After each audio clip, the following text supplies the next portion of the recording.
Hello students, welcome to ASZ academy. मैं सुप्रीत पांडे आप लोगों का फिर से स्वागत करता हूं अपनी नई क्लास के साथ। आज हम अपने मॉडल पेपर सीरीज़ का चौथा वीडियो लेके आए हैं। तो चलिए शुरू करते हैं और देखते हैं अपना पहला प्रश्न। तो देखिए पहला प्रश्न क्या है। किसी वस्तु का अवतल दर्पण द्वारा बना प्रतिबिंब आभासी, सीधा एवं वस्तु से बड़ा पाया जाता है। वस्तु की स्थिति कहाँ होनी चाहिए। अब आप लोग देखिए, यहाँ पे आप लोगों को क्या बोला गया है, अवतल दर्पण। ठीक है, यहाँ पे अवतल दर्पण की बात की गई है और यहाँ पे आभासी, सीधा और अब पहले यहाँ पे आभासी ही आप देखिए। अवतल दर्पण में आभासी प्रतिबिंब कब बनता है, जब प्रतिबिंब ध्रुव तथा फोकस के मध्य रखा हो। एक अवतल दर्पण में यही ऐसा केस होता है कि जब वस्तु यहाँ होती है तो इसका प्रतिबिंब आभासी, सीधा और बड़ा बनता है पीछे। तो इसकी स्थिति कहाँ है, फोकस तथा ध्रुव के मध्य में। ठीक है, तो देखिए पहला ऑप्शन क्या दिया है, मुख्य फोकस तथा वक्रता केंद्र के बीच में। नहीं, वक्रता केंद्र यहाँ होता है, सी यहाँ पे होता है, तो यहाँ पे वस्तु प्रतिबिंब, ये पहला गलत हो गया। वक्रता केंद्र पर, सी पर नहीं है। वक्रता केंद्र के पार, ये भी गलत है। दर्पण के ध्रुव तथा मुख्य फोकस के बीच में, देखिए ऑप्शन नंबर डी इसका करेक्ट हो जाएगा। ठीक है, नेक्स्ट क्वेश्चन देखते हैं क्या है। किसी शब्दकोश में पाए छोटे अक्षरों को पढ़ते समय आप निम्न में से कौन सा लेंस पसंद करेंगे। तो देखिए, अगर आप लोग को किसी भी पुस्तक में छोटे अक्षरों को पढ़ना है तो आप 50 सेमी फोकस दूरी का एक अवतल लेंस का प्रयोग करेंगे। ठीक है, अवतल लेंस का प्रयोग करेंगे। नेक्स्ट क्वेश्चन देखते हैं क्या है। किसी गोलीय दर्पण तथा किसी पतले गोलीय लेंस दोनों की फोकस दूरियां प्रत्येक 15 सेमी है। देखिए यहाँ पे क्या दिया है, 15 सेमी दर्पण तथा लेंस संभवतः है। तो देखिए यहाँ पे 15 जो है ये प्लस में है, ये ऋणात्मक नहीं है, पॉजिटिव है। ठीक है, वहाँ पे माइनस नहीं लगा है। तो अवतल दर्पण और अवतल लेंस जो दोनों होते हैं उसी में फोकस दूरियां प्लस में होती हैं, तो दोनों क्या होंगे, दोनों अवतल होंगे। ठीक है, यहीं पे अगर माइनस दिया होता तो दोनों उत्तल हो जाते। ठीक है, नेक्स्ट क्वेश्चन देखते हैं क्या है। मानव नेत्र के जिस भाग पर किसी वस्तु का प्रतिबिंब बनता है वह होती है। तो देखिए जैसा कि आप लोग जानते हैं, जहाँ पे प्रतिबिंब बनता है आप लोग जनरली रेटिना जानते होंगे, लेकिन दृष्टि पटल को ही रेटिना बोलते हैं। ठीक है, दृष्टि पटल ही रेटिना होता है, तो ऑप्शन नंबर डी इसका करेक्ट हो जाएगा। इसमें ऑप्शन नंबर डी सही है। ठीक है, नेक्स्ट क्वेश्चन क्या है। दो चालक तार जिनके पदार्थ, लंबाई तथा व्यास समान है, किसी विद्युत परिपथ में पहले श्रेणी क्रम में और फिर पार्श्व क्रम में संयोजित किए जाते हैं। श्रेणी क्रम और पार्श्व क्रम में संयोजन में उत्पन्न ऊष्माओं का अनुपात क्या होना चाहिए। देखिए इसमें आपसे क्या पूछा है, ऊष्माओं का अनुपात। तो आप लोग ऊष्मा का एक फॉर्मूला जानते हो, H बराबर क्या होता है, V²/R इंटू टी होता है। ठीक है, होता है कि नहीं। अब देखिए यहाँ पे दो चालक तार बोला है। ठीक है, यानी दो तार हैं और पदार्थ, लंबाई, व्यास सब समान है, तो दोनों का प्रतिरोध समान होगा। तो देखिए अगर पहले संयोजन, ये श्रेणी क्रम में संयोजित किए जाते हैं। ठीक है, आप देख लीजिए ऐसे एक, अगर ये संयोजित किए गए हैं श्रेणी क्रम में। ठीक है, तो पहले ये श्रेणी क्रम है तो इसका आर, मान लीजिए इसको R1 या R1 R2 मत मानिए इसको। आप देखिए अगर दोनों बराबर है तो दोनों को R मान लीजिए। ठीक है, तो देखिए यहाँ पे R इक्विवेलेंट बराबर क्या आएगा, तुल्य प्रतिरोध अगर इसका निकालेंगे तो R+R, यानी कि R इक्विवेलेंट बराबर कितना आ गया, 2R। ठीक है, इसको इक्वेशन फर्स्ट बना लीजिए। ठीक है, अब देखिए इसी को फिर किस में संयोजित किया जाता है, पार्श्व क्रम में संयोजित किया जाता है, मतलब समांतर क्रम में। तो देखिए एक ऐसे हो गया और दूसरा ऐसे हो गया। ठीक है, ये इस प्रकार संयोजित किए गए हैं। ये भी आर है, ये भी आर है। अब इसका अगर आप तुल्य प्रतिरोध निकालेंगे तो क्या होगा, 1/R इक्विवेलेंट बराबर, समांतर क्रम में ऐसे ही निकलता है ना, 1/R प्लस 1/R। तो यहाँ से 1/R इक्विवेलेंट बराबर क्या आएगा, 2/R। अब अगर आप इसको देखेंगे तो दोनों साइड को आप पलट देंगे तो आएगा R इक्विवेलेंट बराबर R/2। ठीक है, आप इसको इक्वेशन सेकंड बना लीजिए। ठीक है, अब देखिए आप इसी में दोनों को रख दीजिए। H1 के लिए अगर हम पहले निकालेंगे तो, क्योंकि हमको अनुपात निकालना है, तो H1/H2 कर लेंगे। तो देखिए H1/H2 अगर करेंगे तो क्या निकल के आएगा, यहाँ पे देखिए दोनों में विभवांतर तो विभवांतर इसमें समान होगा। ठीक है, V की वैल्यू तो समान होगी, तो देखिए V²/R इंटू R। आप देखिए यहाँ पे R किस इसका रखेंगे, पहले हम लोग श्रेणी क्रम का, तो श्रेणी क्रम में R की वैल्यू कितनी है, 2R है, तो इसमें 2R रख देते हैं। ठीक है, और इंटू टी कर लेते हैं। अब दूसरे H2 का भी ऐसे ही रखेंगे, तो V²/R यहाँ पे अब r/2 रखेंगे इसको, r/2, एक सेकेंड, यहाँ पे r/2 हो जाएगा। ठीक है, ये दूसरा वाला r की वैल्यू यहाँ पे रखेंगे, इसी फॉर्मूले में दूसरे वाले r की वैल्यू रखेंगे। r की वैल्यू यहाँ क्या है, r/2। अब आप लोग यहाँ देखिए v² इंटू यहाँ पे t, यहाँ पे भी t हो जाएगा, तो ये t से t कट गया, v² से v² कट गया, r से r कट गया। तो अब ये देखिए यहाँ से इसका ऊपर मल्टीप्लाई हो जाएगा, तो H1/H2 बराबर क्या निकल के आएगा, 1/4। तो इसका सही अनुपात क्या हो जाएगा, 1:4। ठीक है, अब देखिए 1:4 इसका सही ऑप्शन क्या है, ऑप्शन नंबर सी। तो इसका ऑप्शन नंबर सी करेक्ट हो जाएगा। ठीक है, नेक्स्ट क्वेश्चन देखते हैं क्या है। लघुपतन के समय परिपथ में विद्युत धारा का मान। तो देखिए लघुपतन का अर्थ क्या होता है, लघुपतन मतलब होता है शॉर्ट सर्किट। जब आपके घर में शॉर्ट सर्किट होगा तो क्या होगा, धारा का मान बहुत अधिक बढ़ जाएगा। ठीक है, तो इसका ऑप्शन नंबर बी करेक्ट हो जाएगा। नेक्स्ट क्वेश्चन देखते हैं क्या है। विद्युत धारा उत्पन्न करने की युक्ति। तो विद्युत धारा उत्पन्न करने की युक्ति क्या होती है, जनित नहीं जनित्र होता है। ठीक है, जनरेटर, इसका मतलब क्या होता है, जनरेटर। तो देखिए नेक्स्ट प्रश्न क्या है, एंटीमनी है। तो एंटीमनी क्या है, एंटीमनी एक प्रकार की उपधातु है। क्या है, उपधातु। तो इसका ऑप्शन नंबर सी करेक्ट हो जाएगा। नेक्स्ट क्वेश्चन देखते हैं क्या है। लेड नाइट्रेट का रासायनिक सूत्र होगा। तो देखिए लेड नाइट्रेट का रासायनिक सूत्र क्या होता है, PbNO3 का होल ट्वाइस। ठीक है, इसका ऑप्शन नंबर बी करेक्ट हो जाएगा। नेक्स्ट क्वेश्चन क्या है, निम्नलिखित में असंतृप्त हाइड्रोकार्बन है। तो देखिए अब आपको असंतृप्त हाइड्रोकार्बन निकालना है, तो हम आपको कई बार बता चुके हैं। देखिए यहाँ पे सी पे कितने बॉन्ड हैं, 4 बॉन्ड है, तो यहाँ से कार्बन जो है 4 बॉन्ड बना लेगा हाइड्रोजन के साथ। ठीक है, तो CH4, इसमें कहीं आपको 2 बॉन्ड दिख रहा है, नहीं, ट्रिपल बॉन्ड है, नहीं, तो ये संतृप्त हो जाएगा। ठीक है, अब देखिए दूसरे वाले में ऐसे ही क्या होगा, C2H6, यहाँ पे 2 कार्बन है, 3 हाइड्रोजन इसके साथ, 3 हाइड्रोजन इसके साथ। देखिए कार्बन का 4 बॉन्ड बन भी गया है, और कोई डबल बॉन्ड नहीं है, कोई ट्रिपल बॉन्ड नहीं है, तो ये भी संतृप्त है। लेकिन देखिए C2H4, 1 कार्बन 2 कार्बन, यहाँ पे 2 हाइड्रोजन लगा देंगे, 2 हाइड्रोजन यहाँ पे लगा देंगे। अब देखिए यहाँ पे ये डबल बॉन्ड बनाना पड़ेगा, क्योंकि अब देखिए 1 2 3 4 कार्बन के 4 बॉन्ड बन गए हैं, लेकिन यहाँ पे देखिए अब यहाँ पे बीच में एक डबल बॉन्ड आ गया, तो ये क्या है, असंतृप्त हो गया। ये आपका ऑप्शन नंबर सी करेक्ट हो जाएगा। इसी प्रकार आप अगर C3H8 का बनाएंगे तो उसमें भी आपके पास साइड कॉर्नर वाले कार्बन पे 3 हाइड्रोजन और बीच वाले पे 2 हाइड्रोजन आएगा। ठीक है, एक तत्व के क्लोराइड का सूत्र MCl2 है, उसके ऑक्साइड का सूत्र होगा। तो देखिए ये सब ऐसा अगर आपके पास क्वेश्चन है तो यहाँ पे ये जैसे लिखा है MCl2, ठीक है, तो इसका 2 का क्या सेंस है, 2 M की संयोजकता है, और यहाँ पे इसका मतलब 1 है, कुछ नहीं है तो इसका मतलब 1, तो क्लोरीन की संयोजकता कितनी है, 1। तो आप देखिए M की संयोजकता 2 है, और ऑक्साइड की बात की जा रही है तो ऑक्सीजन की संयोजकता भी कितनी होती है, 2 होती है। 2 से 2 कट गया तो क्या हो जाएगा, MO हो जाएगा कि नहीं। ठीक है, MO हो जाएगा, तो देखिए आज का ऑप्शन नंबर बी करेक्ट हो जाएगा। ठीक है, तो नेक्स्ट क्वेश्चन क्या है, वृक्क का कार्य होता है। तो वृक्क का कार्य क्या होता है, ये उत्सर्जन का कार्य करता है। ठीक है, ये हमारे शरीर से हानिकारक पदार्थों को बाहर निकालता है, वृक्क उत्सर्जन का कार्य करता है।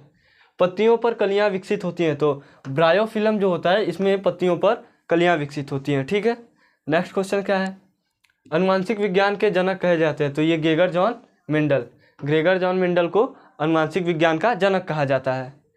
और 2 DNA तंतु आपस में जुड़े होते हैं, तो 2 DNA तंतु आपस में हाइड्रोजन बॉन्ड द्वारा जुड़े होते हैं, इसका ऑप्शन नंबर बी करेक्ट हो जाएगा।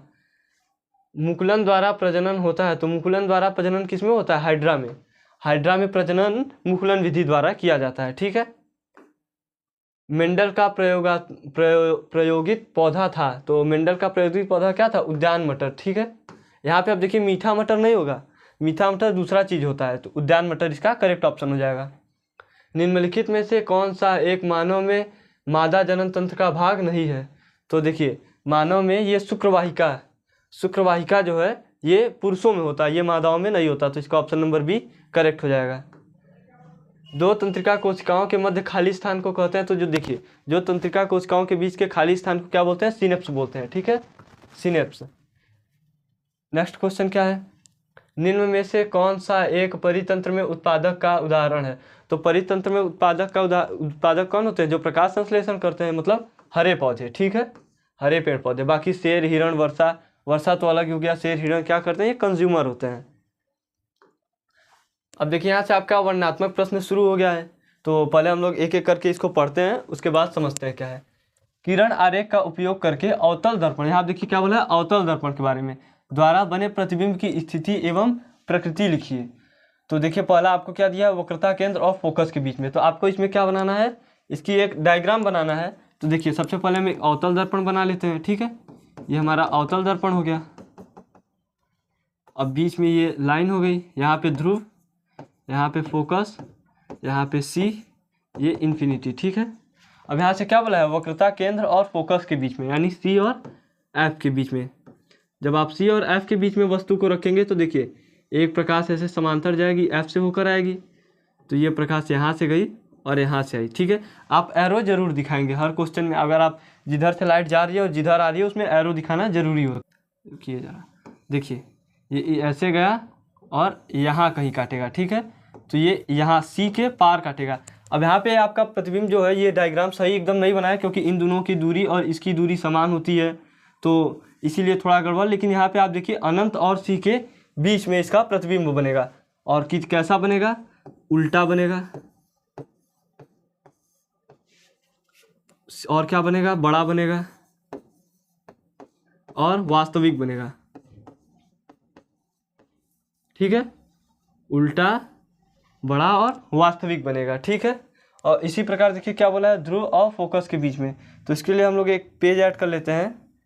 तो देखिए ध्रुव और फोकस के बीच में आपको बोला था, तो अवतल दर्पण में अगर आप किसी वस्तु को ध्रुव और फोकस के बीच में रखते हैं तो वो कैसा प्रतिबिंब बनता है, तो आभासी बनता है और पीछे बनता है। देखिए यहाँ से ध्रुव हो गया, यहाँ पे एफ हो गया, यहाँ पे सी हो गया और ये इन्फिनिटी, ठीक है। अब देखिए आपको कहीं वस्तु यहाँ रखने के लिए बोला है, सी, पी और एफ के मध्य में, ठीक है। तो देखिए एक प्रकाश ऐसे जाएगी और ऐसे आएगी, ठीक है। यहाँ से गया, यहाँ पे आया, ठीक है। और दूसरा देखिए यहाँ से ऐसे कुछ जाएगी और ऐसे आएगी। तो ये देखिए समांतर नहीं है, ये ऐसे बढ़ते हुए आपस में दूर होती जाएंगी। तो इसको आप पीछे ऐसे बढ़ाएंगे, ठीक है। तो देखिए पीछे अगर आप कहीं ऐसे बढ़ाएंगे तो यहाँ कहीं आपका प्रतिबिंब बनेगा। तो देखिए इसमें प्रतिबिंब कैसा बना है, इसमें प्रतिबिंब सीधा बना है, सीधा, सीधा। और कैसा बना है, सीधा, बड़ा, बड़ा बना है और आभासी बनेगा, ठीक है, आभासी। अगर कोई वस्तु का प्रतिबिंब जो है वो सीधा बनता है तो वो आभासी हो जाता है, ठीक है। इसको आप पर्दे पे नहीं दिखा सकते। तो नेक्स्ट क्वेश्चन देखते हैं क्या है। 5 सेमी लंबाई की कोई वस्तु 30 सेमी वक्रता त्रिज्या के किसी दर्पण के सामने 20 सेमी दूरी पर रखी है। प्रतिबिंब की स्थिति, प्रकृति तथा आकार ज्ञात कीजिए। तो यहाँ पे देखिए आपको क्या बोला है, दर्पण, ठीक है। तो दर्पण की बात की जा रही है यहाँ पे, बस हमको यही जानकारी दिया हुआ कि दर्पण। अब देखिए यहाँ पे क्या बोला है, 0.5 सेमी, 5.0 सेमी लंबाई की कोई वस्तु, यानी हाइट ऑफ ऑब्जेक्ट क्या है, 5 सेंटीमीटर, ठीक है। और आर की यहाँ पे देखिए वक्रता त्रिज्या को हम लोग किससे दिखाते हैं, आर से दिखाते हैं। तो आर बराबर कितना दिया है, 30 सेंटीमीटर, ठीक है। और 20 सेमी दूरी पर रखी है, तो यानी यू की वैल्यू कितना है, 20 सेमी। तो हम लोग यू की वैल्यू हमेशा माइनस में लेते हैं, ठीक है। अब माइनस में क्यों लेते हैं, क्योंकि ये आपके कोऑर्डिनेट से संबंधित होता है। अगर वस्तु को हमेशा हम लोग कहाँ रखते हैं, इस साइड रखते हैं, ठीक है। ये एक्स हो गया, ये एक्स डैश हो गया, ये वाई हो गया, ये वाई डैश हो गया। तो हम लोग वस्तु को जब भी रखते हैं इस साइड रखते हैं, ठीक है। ध्रुव के यहाँ सेंटर के इस साइड रखते हैं, तो इस साइड क्या होता है, माइनस, इधर प्लस, ठीक है। इसीलिए हम लोग यू को हमेशा माइनस में रखते हैं। तो देखिए अब आपसे क्या पूछा है, वी की आपसे वैल्यू पूछा है, ठीक है। वी की वैल्यू क्या होगी और हाइट ऑफ इमेज क्या होगा, ठीक है। तो देखिए सबसे पहले हम लोग जानते हैं आर क्या होता है, आर बराबर क्या होता है, 2f, एफ का दोगुना करेंगे तो आर आएगा। तो देखिए आर की वैल्यू यहाँ पे क्या होती है, क्या है, 30 है, बराबर 2f, यानी एफ बराबर क्या आएगा, 15 आएगा कि नहीं। ये 2 1 जा 2, 2 15 बार में 30 कट जाएगा, तो एफ की वैल्यू क्या आ गई, 15 सेंटीमीटर आ गया कि नहीं। अब देखिए आप लोग फार्मूला जानते होंगे, यहाँ पे दर्पण की बात की जा रही है, तो 1/f बराबर 1/v प्लस 1/u हो जाएगा। तो 1f की वैल्यू क्या है, 1/15 बराबर 1/v की वैल्यू हम लोग को फाइंड करनी है, प्लस अब u की वैल्यू क्या है, 1 माइनस में रखेंगे हम लोग, तो 1/20 हो गया, ठीक है। अब देखिए यहाँ पे 1/15 बराबर 1/v माइनस 1/20 हो जाएगा, क्योंकि प्लस माइनस माइनस होता है। तो देखिए 1/v बराबर यहाँ से क्या आ जाएगा 1/15 प्लस 1/20, ठीक है। अब देखिए 15 और आप 20 का एलसीएम लेंगे तो क्या आएगा 60 आएगा, ठीक है। तो 15 चौको 60 और 20 तिहाई 60, तो 1/v की वैल्यू क्या आ गई 7/60। तो यहाँ से v बराबर क्या आएगा 60/7। अब देखिए आप इसको ऐसे भी छोड़ सकते हैं या फिर दशमलव में भी लिख सकते हैं। तो देखिए हम लोग इसको दशमलव में लिखते हैं, 7 1 जा 7, 7 5 जा 35, 7 6 जा 42, 7 7 जा 49, 7 8 जा 56, 8 आ गया। कितना बचा 4, 7 5 जा 35, कितना बचा 5। अब आप लोग इसको 8.5 ही रहने दीजिए, ज़्यादा आगे तक मत लिखिए। तो यहाँ से v की वैल्यू क्या आ गई 8.5 सेंटीमीटर, ठीक है। v बराबर 8.5 सेंटीमीटर आ गया, ठीक है। अब देखिए हम लोग एक फॉर्मूला जानते होंगे, ये v/u, यहाँ पे दर्पण है तो -v/u बराबर m होता है कि नहीं, ठीक है। अब यहाँ पे अगर आप वैल्यू रखेंगे तो क्या हो जाएगा -8.5, u की वैल्यू 8.5 है और v की वैल्यू u की वैल्यू क्या है -20, तो यहाँ पे -20 हो जाएगा बराबर m, माइनस से माइनस कट गया। इससे अगर आप डिवाइड करेंगे तो क्या आएगा 0.415, ठीक है, 0.415 आएगा। m बराबर कितना आ गया 0.415। अब या फिर आप इसको देखिए m बराबर क्या लिख लीजिए 0.42 लिख लीजिए, ठीक है। यहाँ पे एक बढ़ा दीजिए, ज़्यादा कॉम्प्लिकेटेड करने की कोई ज़रूरत नहीं है, ठीक है। तो आप इसको इतना लिख लीजिए, m के बराबर क्या आ गया 0.42, ठीक है। अब यहाँ आप देखिए हम लोग एक पेज ऐड कर लेते हैं, फिर उसके बाद m के बराबर क्या आया था 0.42 आया था, ठीक है। अब देखिए height of image upon height of object जानते हैं आप लोग, बराबर m होता है। और देखिए यहाँ पे हाइट ऑफ ऑब्जेक्ट आपको क्या दिया है 5 सेंटीमीटर। तो यहाँ से अगर आप लोग निकालेंगे तो हाइट ऑफ इमेज बराबर क्या आ जाएगा m into height of object, ठीक है। तो hi बराबर क्या आएगा, m की वैल्यू क्या है 0.42 और हाइट ऑफ ऑब्जेक्ट कितना है 5 है। तो देखिए आप अगर इससे मल्टीप्लाई करेंगे यहाँ पे तो 5 दूना 10, 0 हाथ में आया 1, 5 चौको 20, 1 21 का 1, फिर यहाँ पे दशमलव लगा के 2 हो जाएगा, ठीक है। तो हाइट ऑफ इमेज क्या आ गया 2.10 के समथिंग आएगा, ठीक है। ये आपका आंसर हो गया। हम लोग ने v की भी वैल्यू फाइंड कर ली और हाइट ऑफ इमेज की भी। अब देखिए यहाँ पे एक हम और बात बता दें आप लोगों को, v की वैल्यू प्लस में आई है। तो v की वैल्यू अगर प्लस में आई है तो इसका मतलब क्या है आभासी प्रतिबिंब है, और आभासी प्रतिबिंब है इसका मतलब कौन सा दर्पण है उत्तल दर्पण है, ठीक है। क्योंकि m की वैल्यू भी आप देखेंगे तो 1 से कम ही आई है, 1 से ज़्यादा नहीं आई है, 1 से कम आई है, ठीक है। तो ये कौन सा दर्पण उत्तल दर्पण हो जाएगा। नेक्स्ट क्वेश्चन देखिए क्या है, किसी 4 ओम प्रतिरोधक के में प्रति सेकेंड 100 जूल ऊष्मा उत्पन्न हो रही है, प्रतिरोध के सिरों के बीच विभवांतर ज्ञात कीजिए। तो देखिए यहाँ पे क्या बोला है विभवांतर ज्ञात करने के लिए बोला है। तो h बराबर आप लोग एक फॉर्मूला जानते हो v²/r इंटू टी, ये फॉर्मूला आप लोग जानते हैं ना। तो देखिए इसी फॉर्मूला में अगर आप रखेंगे तो क्या बोला है h बराबर क्या बोला है 100, h की वैल्यू देखिए आपको क्या दिया 100 जूल, तो यहाँ से h बराबर 100 रख लीजिए।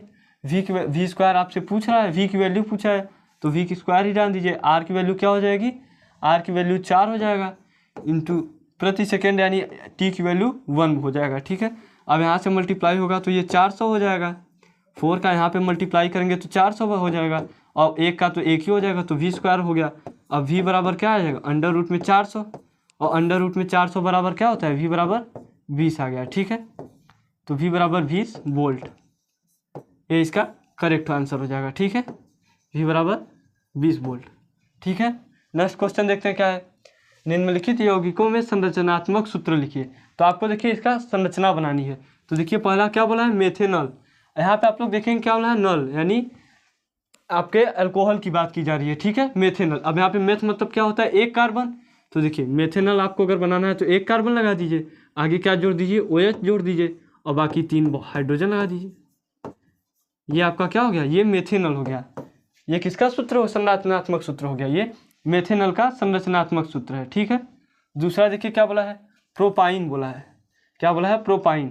तो प्रोप माने 3 कार्बन, 1 2 3 कार्बन लगा दिया। आइन बोला है मतलब कहीं ना कहीं तीसरा 3 बॉन्ड होना चाहिए, तो एल्काइन ग्रुप का है क्योंकि ये, तो 3 बॉन्ड हम लोग यहीं पे लगा देते हैं। तो देखिए 1 हाइड्रोजन यहाँ पे जुड़ जाएगा H, यहाँ पे इसका चारों हो गया, ये इसमें जो है 3 हाइड्रोजन इसमें लग गया। ये देखिए आपका क्या हो गया, ये प्रोपाइन हो गया, ठीक है। इसमें 3 कार्बन है और एक ट्रिपल बॉन्ड भी है, ठीक है। अब पेंटेनोन 3 बोला है। पेंट का क्या होता है, 5, पेंट माने 5 कार्बन। तो 5 कार्बन पहले हम लोग बना लेते हैं, 1 2 3 4 5, 5 कार्बन हो गया। और यहाँ आप देखिए ओन कितने नंबर पे है, 3 नंबर पे। यहाँ पे आपको क्या दिखाया गया है, पेंटेनोन 3, यानी जो क्रियात्मक समूह है वो तीसरे कार्बन पे जुड़ा है। तो तीसरा कार्बन कौन सा होगा, इस साइड। अब आप चाहे जिधर से भी कीजिए आएगा तो इसी साइड से, इस साइड से अगर तीसरा लेंगे फिर भी, इस साइड से तीसरा लेंगे फिर भी। तो देखिए हम लोग यहाँ पे एक कीटोन बना लेते हैं। अब क्या 3 नंबर पे अब पेंटेनोन हो गया। अब देखिए हाइड्रोजन लगा लीजिए, 1 2 3, यहाँ पे 3 हाइड्रोजन हो जाएंगे और यहाँ पे 1 2, यहाँ पे 2 हो जाएगा। ये इस पर हाइड्रोजन नहीं लगेगा क्योंकि ये चारों बॉन्ड इसका बन चुका है, इसमें 2 लग जाएगा और 3 इस पे लग जाएंगे, ठीक है। एच एच एच, ये क्या हो गया, ये हो गया आपका पेंटेनोन 3 हो जाएगा, ठीक है। अब ऐसे ही देखिए क्या बोला है, ब्यूटेनोन 2। तो यहाँ पे ब्यूटेनोन 2 बोला है। तो ब्यूट मतलब क्या होता है, 4 कार्बन। तो 1 2 3 4 कार्बन आप बना लीजिए। अब देखिए यहाँ पे आपको 2 बोला है, तो आप इसमें गिनती चाहे इधर से शुरू कीजिए या इधर से शुरू करें। अगर आप गिनती इधर से शुरू करेंगे तो यहाँ पे लगेगा क्रियात्मक समूह, इधर से शुरू करेंगे तो यहाँ पे लगेगा। तो यहाँ पे क्या ओन बोला है, यहाँ पे भी कीटोन है।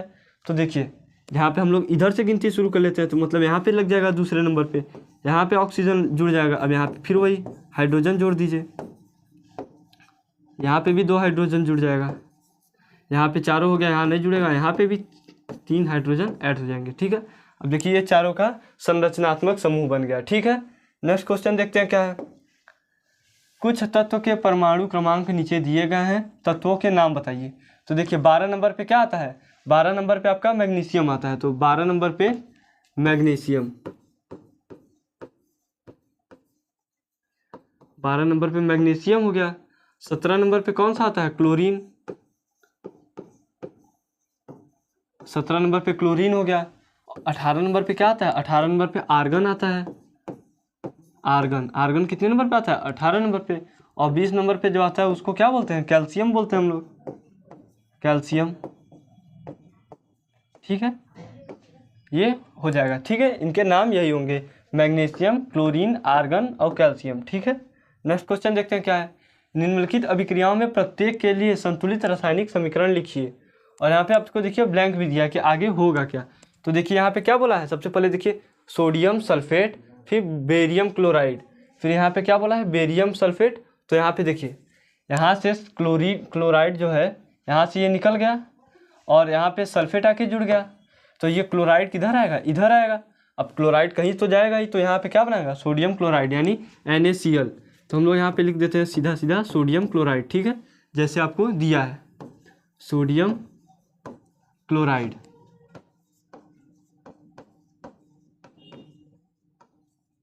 यहाँ पे क्या बना लेगा, सोडियम क्लोराइड। अब देखिए आपको अगर इसको बैलेंस करना है तो हम लोग बैलेंस करेंगे, तो इसका पहले हम लोग रासायनिक सूत्र लिख लेते हैं। तो सोडियम सल्फेट का क्या होता है, Na2SO4, ठीक है। बेरियम क्लोराइड का क्या होता है, BaCl2। अब बेरियम सल्फेट यहाँ पे अगर होगा तो BaSO4 और सोडियम क्लोराइड का NaCl, ठीक है। अब देखिए यहाँ पे सोडियम कितना है, यहाँ पे 2, यहाँ पे सोडियम कितना है 1, तो इसको हम लोग 2 कर लेते हैं, ठीक है। अब देखिए यहाँ पे सल्फर कितना है 1, यहाँ पे सल्फर 1 है, यहाँ पे ऑक्सीजन कितना है 4, यहाँ पे भी ऑक्सीजन 4 है, यहाँ Ba 1 है, यहाँ पे भी एक ही Ba है, यहाँ Cl2 2 है और यहाँ पे भी 2 क्लोरीन है। तो देखिए आपका ये इक्वेशन जो है ये बैलेंस हो गया है, ठीक है। देखिए इसका क्या हो जाएगा, Na2SO4 प्लस BaCl2। तो उत्पाद में क्या बनेगा, BaSO4 प्लस 2NaCl, ठीक है। यहाँ पे NaCl के कितने अणु निकलेंगे, 2। और आप लोग ये जान लीजिए कि ये कौन सी अभिक्रिया है, ये विस्थापन अभिक्रिया है। ये विस्थापन अभिक्रिया का एक आप उदाहरण भी लिख सकते हैं, ठीक है। इन सब का उदाहरण आप याद करके जाएंगे, संयोजन अभिक्रिया, विस्थापन अभिक्रिया, द्विविस्थापन अभिक्रिया, ये सब इंपॉर्टेंट होते हैं, ठीक है। तो देखिए अगला क्या बोला है, मरकरी ऑक्साइड को उष्मा देने पे एक मरकरी निकल रहा है। अब आप देखिए ऑक्साइड है, ऑक्साइड टूट के क्या निकलेगा, ऑक्सीजन ही निकलेगा ना, O2 हो जाएगा यहाँ पे। अब इसको देखिए Hg ऑक्साइड का रासायनिक सूत्र क्या होता है, मरकरी ऑक्साइड का HgO होता है, ठीक है।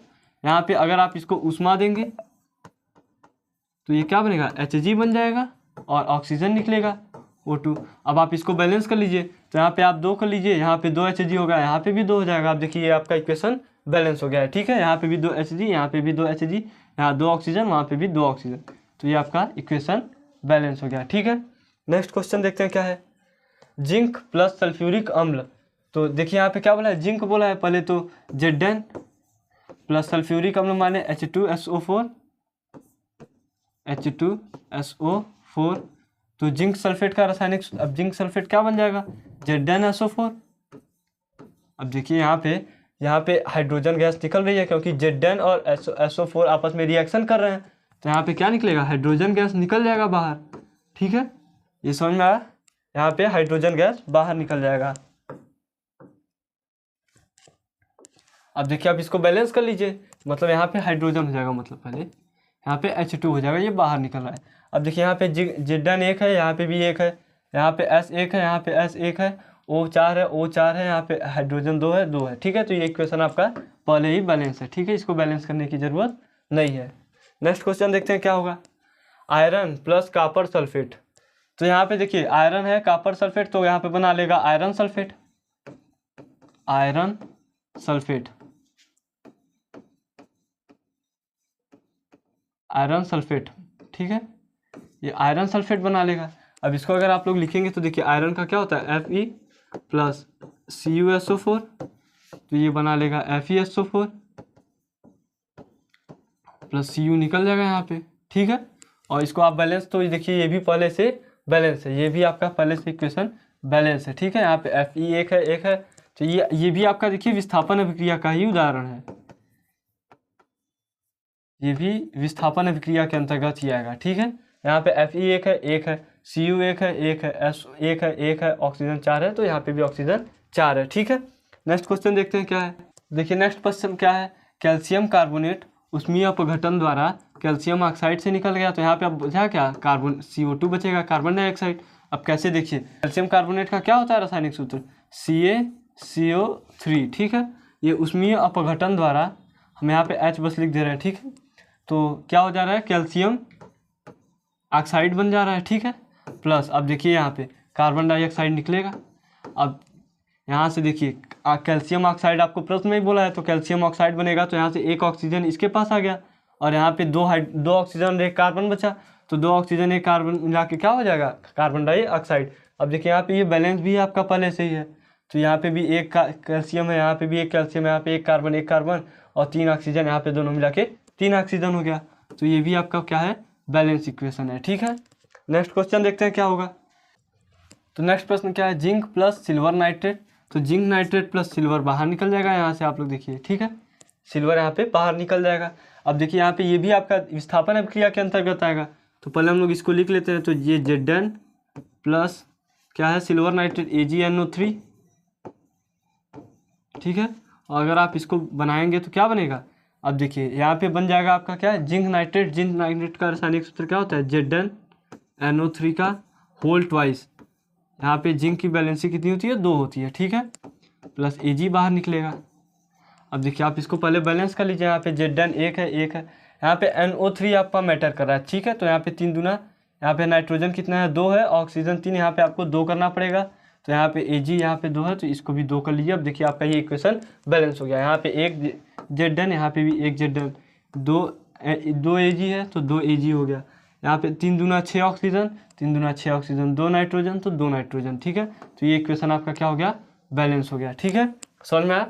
नेक्स्ट क्वेश्चन देखते हैं क्या है, निम्नलिखित पर टिप्पणी लिखिए, हाइड्रोकार्बन की दहन अभिक्रिया, और क्या है, कार्बनिक यौगिक में प्रतिस्थापन अभिक्रिया, और हाइड्रोजनीकरण। तो देखिए, तो क्या है यहाँ पे, पहले सबसे पहले हाइड्रोजन कार्बन की दहन अभिक्रिया, तो हाइड्रोकार्बन दहन एक रासायनिक प्रतिक्रिया है जिसमें हाइड्रोकार्बन ऑक्सीजन के साथ प्रतिक्रिया कर कार्बन डाइऑक्साइड, पानी और गर्मी पैदा करते हैं, मतलब ऊष्मा निकालते हैं। कोई भी हाइड्रोकार्बन को आप ऑक्सीजन की उपस्थिति में बर्न करेंगे तो क्या क्या निकालेगा, कार्बन डाइऑक्साइड निकालेगा, और क्या बनाएगा, ऑक्सीजन और जल। ठीक है, कार्बन डाइऑक्साइड, ऑक्सीजन और जल का निर्माण करेंगे, इसमें साथ साथ ऊष्मा भी निकलती है। ठीक है, तो आप इसका एक स्क्रीनशॉट ले लीजिए, आपको पेपर में ऐसे ही लिखना है। ठीक है, और नेक्स्ट क्या है, कार्बनिक यौगिकों में प्रतिस्थापन अभिक्रिया, तो देखिए क्या लिखा है, कार्बनिक यौगिकों में प्रतिस्थापन अभिक्रिया और ऑक्सीकरण अभिक्रिया महत्वपूर्ण रासायनिक अभिक्रियाएं हैं। प्रतिस्थापन अभिक्रिया में एक परमाणु या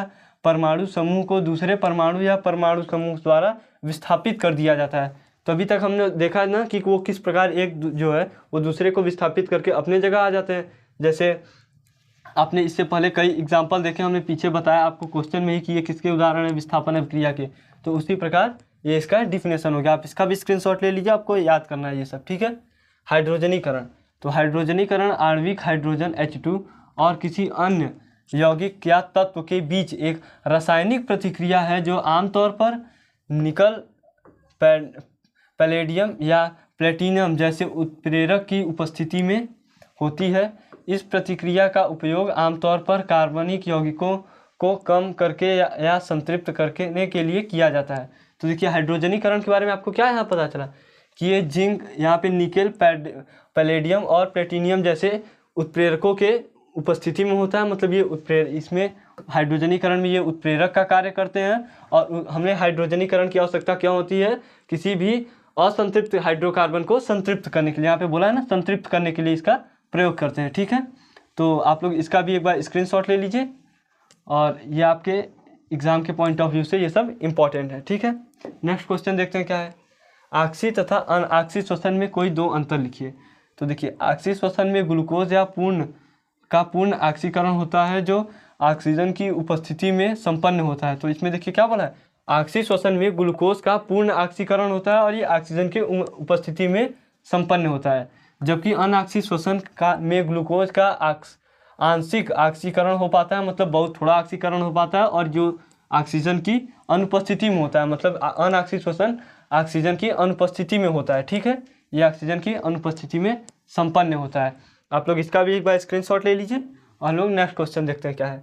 लसिका तथा रुधिर में कोई दो अंतर लिखिए।